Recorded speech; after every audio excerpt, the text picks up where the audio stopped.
week. And all the farmers come around, and it's not just farmers. They'll have, people that might have other things that might sell bakery goods, handcrafted items. That they've been having it here for many years. They have not just that, but they also have people out here that grow honey with bees. Really? Oh, yeah, absolutely. So the high desert is booming when it comes to that organic. Now, as far as the food is concerned, like in the local grocery stores, some of them are starting to carry more organic products, which is really nice to see.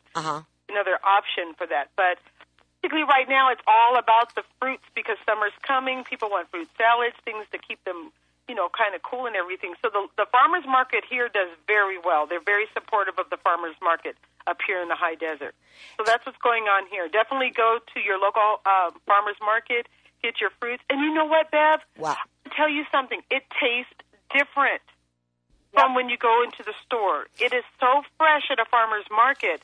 The flavor and everything, it's so different from the ones you see piled up like at your local grocery store. I don't want to call out any grocery store. So flavorsome. I can't get over it. It's like, that's what it used to taste like. I thought it was just me getting older and my tongue buds are changing. Wasn't. It was like, it brought back memory. I'm like, I've forgotten how delicious fresh picked, fresh grown fruits and vegetables are until you go there. I encourage everyone to support your local farmers market. Definitely. And now, Mia, I'm asking you part two of the question, then I'm going to ask Joyce the same thing, okay? Now, so Joyce, do your homework, honey. Listen up, okay? Now, when you go to the farmer's market and you get all your veggies and all your fruit and your honey and all that other good stuff, when you come home, how do you put it in the refrigerator? Who are you asking? Mia. Oh, okay. I do like the worst thing possible. I put it in the bins. Okay. Ooh. I know. I've noticed that now they have these bags that are green and these containers that preserve your vegetables and a lot longer. I have to work on that, Bev. It's a work in progress of throwing it in that vegetable bin, and it doesn't last as long. Do you have any suggestions? Yeah, I have a couple of things. Now, I'm going way back in history. Okay. And I remember my mom and my grandma and my aunties, even my dad was doing it at the restaurants. Yes. When you get your romaine lettuce and your fresh spinach, all right, when you come home, don't wash it immediately, but, wipe it down a little bit, make it a little happy. Roll it in paper towels. Oh. And then when you roll it in the paper towels, it's going to keep that flavor and the greenness and the crispness meat longer. And then get a plastic bag. And, regular, you can buy bags in the box or whatever, right? Put it in there, but don't seal it all the way. And then what you do, that lettuce and your spinach and all of that will last longer in your refrigerator. Thank you for that because I needed help with that, Bev. I'm not joking. And keep your potatoes in your refrigerator. Do not keep them on the counter. Oh, really? Yeah, because for this heat, if you put your potatoes, any kind of potato, your yams, your sweet potatoes, your golden, whatever kind of potato you have, the heat and the moisture is going to rot them potatoes 5 times faster than what they should be. Not know that, but that makes sense. Yeah, so pop them in the fridge. And then the other thing that I can strongly suggest from history, when you buy your tomatoes. Some people call them tomatoes. I call them tomatoes. Like your cherry tomatoes, your red, your yellow, your green, whatever that you buy. Buy a little bit at a time. And if you keep them on your counter, get a nice glass dish, the kind of dish you can see through. Put them on there. Do not wash them. Put them on there. And they will last. But if you pop them in the refrigerator, they're going to die. You know what? That's true, because I put them in the fridge and they over-ripen really quick. That's exactly what happens. Bev, you know your stuff. Yeah, so, try it and see what happens. And, of course, when I buy my melons, like the watermelons, the cantaloupe, the, all the different kind of melons, soon as this is going to sound crazy, what I just said about the potatoes and about the tomatoes, put them in your refrigerator overnight. And then they're going to get cold. And then when they're cold, slice them up straight away the next morning. And take the skin off and it and everything. Slice them out, slices, chunks, whatever you're going to do. Put them in a glass bowl that you can see through. Put a little bit of saran wrap on it. Toss them in. Well, don't put them in. I toss them in. But put them in your refrigerator. They will last up to 7 days longer. Great advice, Bev. Yes. Because I choose the fruit over like a cake or a cupcake or something. In this heat, it's horrible. It is. And who wants to get all the cakes and cook it? Yuck. And so, Joyce, I'm going to ask you the same questions I was just asking Mia. When you go to the vegetable stands, how do you take care of your veggies when you come home? And you're absolutely right about, here's the thing. Tomatoes, bananas, avocados, do not put them in the refrigerator. Mm-hmm. And you don't wash them until you use them.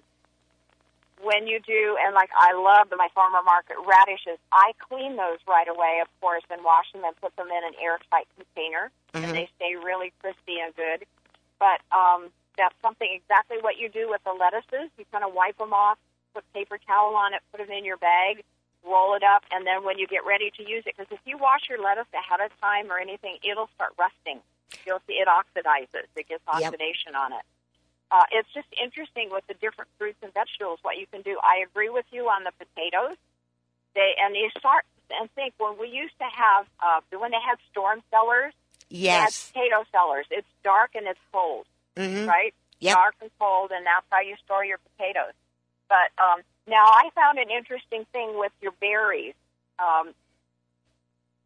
You can clean the berries, and I wouldn't clean them before you get used. Berries go fast, so you have to put them in the refrigerator, but do it, try not to buy a lot ahead of time. Like you said, buy before you use, but you can rinse the berries in water with some baking soda in it, and it won't have them grow the little mold, especially raspberries.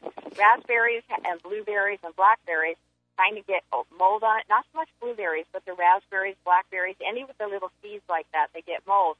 A nice little water bath with a little bit of baking soda in it cleans it off, retards the growth of the mold. Put them on a paper towel to soak them off.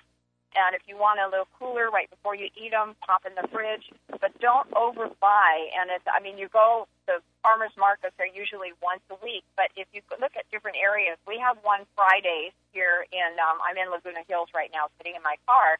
And we have a farmers market on Fridays. Sometimes they have them in the middle of the week. Mm-hmm. You can even go to your Chamber of Commerce and say, where are the farmers markets in your community? And they'll tell you in your community, outline communities. You can kind of gauge where you're going to go to buy your fruits and vegetables, but don't overbuy, because that's when you have a lot of waste. That's it. And then also, too, with Farmers Market, I'm up in the Yucaipa area. Last Friday was a kickoff for Farmers Market.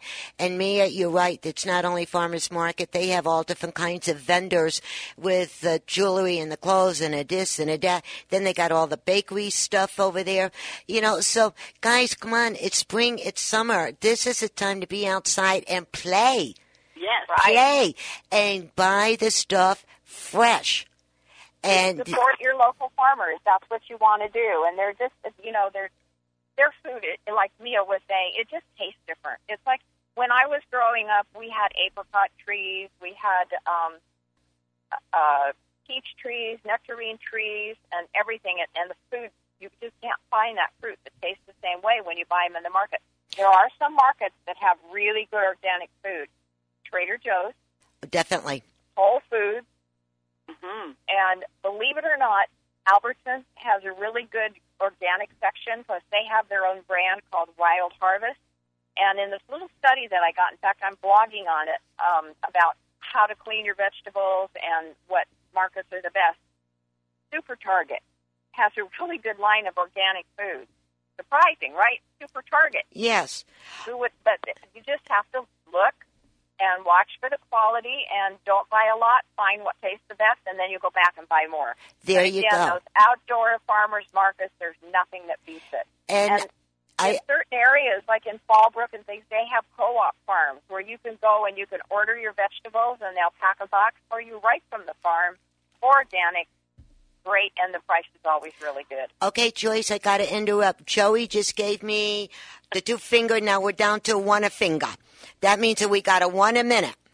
And so what I want to bump out is to all of our listeners, listen to Mia, and Joyce. We're going to give you the best information nonstop. We're going to get through the summer and the spring. We're all going to be happy and healthy and just having a good time. We're going to be using Metrolink Train as much as possible. And I would like to thank Dale from Lowe's for calling in today. All the information we bumped out, I hope it helped you. And we will keep on talking about this, right, ladies? Absolutely. Yes, ma'am. Yes, and then next week we will bump out some good recipes for your grill. Yes. Yes. Okay, guys, that's it. Thank you. Have a good weekend. Be safe. Be happy. Thank you, ladies, and I'll talk to everybody soon. Ciao. Bye. You're on board KCAA's Inland Talk Express. KCAA, Loma Linda, 1050 AM, the station that leaves no listener behind.